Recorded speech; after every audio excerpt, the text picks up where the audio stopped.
සුබ දවසක් වේවා යාළුවනේ. අදත් ඔයාලව සාදරයෙන් පිළිගන්නවා මගේ SLE Money Bot YouTube channel එකට. ඉතින් යාළුවනේ කාලයකට පස්සේ ඔන්න මම අද වීඩියෝ එකක් අරගෙන ආවිල්ලා තියෙනවා. ඉතින් හරියටම බැලුවොත් මාස 3කට ආසන්න කාලයක් මට වීඩියෝ කරන්න බැරුව ගියා. ඉතින් ඒකට ගොඩක් හේතු තියෙනවා.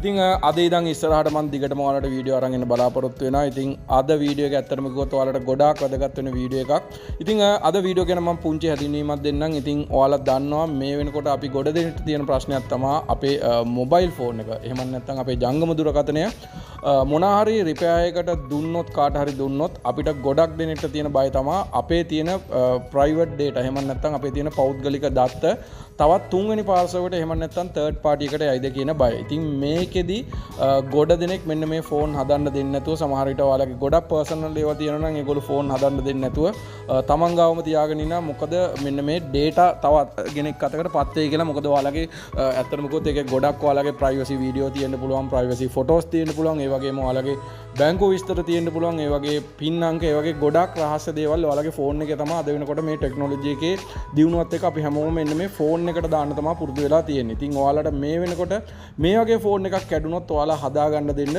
ඉස්සරහට බය වෙන්න ඕනේ නැහැ. ඉතින් ඒකට මම පුංචි සෙටින් එකක් කරා ඔයාලට කිසිම දෙයකට බය වෙන්නේ නැතුව ඔයාලගේ ඩේටාත් ආරක්ෂා වෙලා ෆෝන් එකත් හරියටම හදා ගන්න විදිය පොඩි සෙටින් එකක් ගැන තමයි අද මේ වීඩියෝ එකක් කියන්නේ. ඉතින් ඒක නිසා මුලින්ම ඔයාලට ආරාධනා කරනවා මගේ channel එක තාමත් ඔයාලා අලුත් කෙනෙක් නම් channel එක subscribe කරලා නැත්නම් දැන්ම subscribe කරන්න. ඒ වගේම bell icon එක call කරලා තියාගන්න.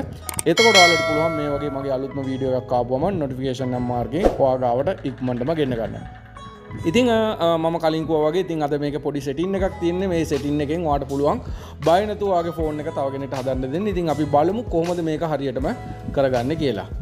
ඉතින් ඇත්තටම කිව්වොත් ඔයාලා දන්නවා ඉතින් මෙන්න මේ විදිහට තමයි අපේ ෆෝන් එකේ apps අනම්මනම් ඔක්කොම පෙන්වන්නේ. ඉතින් මේකෙදි අපි ඩවුන්ලෝඩ් කරලා තියෙන අපේ හැම app එකක්ම මේකෙදි පෙන්වනවා. ඉතින් ගොඩක් විදිහට අපේ බැංකු ඒ කියන්නේ බැංකු apps කියන්නේ මෙන්න මේ බැංකු apps අපි log වෙලා තිබුණොත් ඒක තව කෙනෙක්ට අපේ ෆෝන් එකේ password එක දීපු ගමන් සමහර ඒවා direct log වෙන්න පුළුවන්. ඉතින් ඒ වගේ data ආරක්ෂා වෙන විදිහට ඔයාගේ privacy photo ආරක්ෂා වෙන විදිහට ෆෝන් එකක් හදන්න දෙද්දි කොහොමද setting එක හදාගන්නේ කියලා මම දැන් කියන්නම්.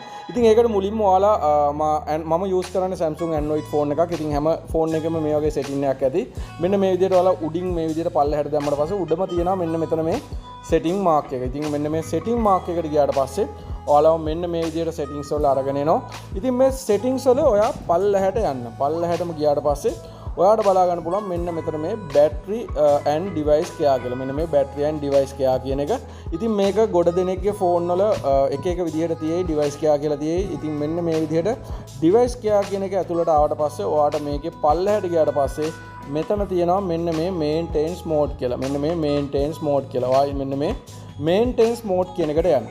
ඒ ගියාට පස්සේ ඔයාට තියෙන්නේ මෙන්න මේක turn on කරගන්න. ඉතින් මෙන්න මේක turn on කරගත්තට පස්සේ ඔයාගේ ෆෝන් එක restart වෙලා එයා ඔයාගේ තියෙන සියලුම data backup කරගෙන අලුත්ෙන්ම ගත්ත ෆෝන් එකක් විදියට convert කරලා දෙනවා. ඉතින් ඔයා මේක මෙන්න මේ විදියට turn on කරගත්තට පස්සේ on කරගත්තට පස්සේ ඔයාගේ ෆෝන් එක normally හැම backup එකක්ම ඒ කියන්නේ අඩුම ගානේ contact එකක් පවා අනිත් එක්කෙනාට පෙන්වන්නේ restart වෙලා on වුණාට පස්සේ කිසිම password එකක් නැතුව ඔයා normal කඩෙන් අලුත් ෆෝන් එකක් ගද්දී ඔයා දන්නවා මොනවාද තියෙන්නේ කියලා එන්නේ මේ විදියට basic ෆෝන් එකක් විදියට මෙයා convert කරලා දෙනවා. ඊට පස්සේ ඔයාට පුළුවන් ඒ ෆෝන් එක අදාළ රිපෙයාර් කරන එක්කෙනාට දීලා රිපෙයාර් කරගෙන ආයෙ ඔයා ගාවට ගන්න. ඉතින් ඒ ආවට පස්සේ ඔයාට ආයෙ තියෙන්නේ මේ setting එකටම ගිහිල්ලා මෙතන ඔයාට පෙන්නයි exit කියලා. ඉතින් මෙන්න මේ exit කියන බටන් එක පෙන්නුවාට පස්සේ normally restart වෙලා ඔයාගේ අර පරණ තිබ්බ data එකත් එක්ක restart වෙලා on වෙනවා. ඉතින් on වෙද්දි ඔයා normally දීපු password ඔයාගේ fingerprint එක අනුව ඔයාට ෆෝන් එක on කරගන්න පුළුවන්.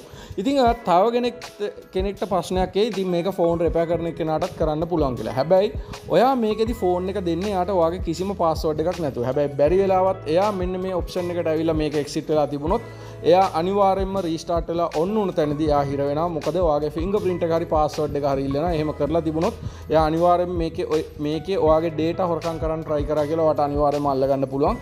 ඉතින් මේ ඔප්ෂන් එක ඉස්සරහට යූස් කරාට පස්සේ ඔයාට කිසිම බයක් නැතුව ඔයාගේ ඕනම ප්‍රයිවසි දෙයක් තිබ්බත් ෆෝන් එක මෙන්න මේ මේන්ටේන්ස් මෝඩ් එක ඔන් කරලා ෆෝන් එක රීස්ටාර්ට් කරලා normal ෆෝන් එකක් ඒ කියන්නේ අලුතෙන්ම කඩේ ගන්න ෆෝන් එකක් විදිහට කන්වර්ට් කරලා ඔයාට පුළුවන් ඔයා රිපෙයාර් කරන කෙනාට බය නැතුව දෙන්න.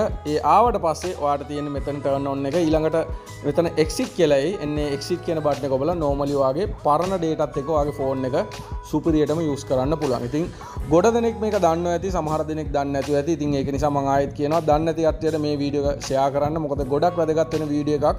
ඉතින් පුංචි සෙටින් එකකින් ඔයාලට පුළුවන් ලොකු වැඩක් ගන්න. ඉතින් ඔයාලා ඉස්සරහට බය වෙන්න ඕනේ නැහැ ෆෝන් එකක් හදන්න දෙන්න. ඔයාලට පුළුවන් මේ විදියට සෙටින් එක හදාගෙන ඔයාගේ ඕනම තැනට හදන්න දීලා ෆෝන් එක අරගෙන ආයේ මේ සෙටින් එක එක්සිට් වෙලා ඔයාගේ normal dataත් එක ෆෝන් එක වැඩ කරන්න. ඉතින් ඔන්න ඔය විදියට තමයි අද වීඩියෝ එක ඉවර වෙන්නේ. ඉතින් මම හිතනවා ඔයාලට ගොඩක් වැදගත් වෙයි කියලා. ඉතින් ඔයාලා ආයෙත් මම කියනවා අනිවාර්යයෙන්ම දිගටම මාත් එක්ක එකතු වෙලා ඉන්න. මොකද මම ඉස්සරහට ගොඩක් මේ වගේ වීඩියෝ අරගෙන බලාපොරොත්තු වෙනවා. ඉතින් අදට මම මේ වීඩියෝ එකෙන් ඔයාලගෙන් සමුගෙන යනවා. ආයෙ අලුත් දවසක අලුත්ම වීඩියෝ එකෙන් හමු වෙන්න බලාපොරොත්තු වෙමින් ඔයාලා හැමෝටම සුබ දවසක්. මම SLE Money Bot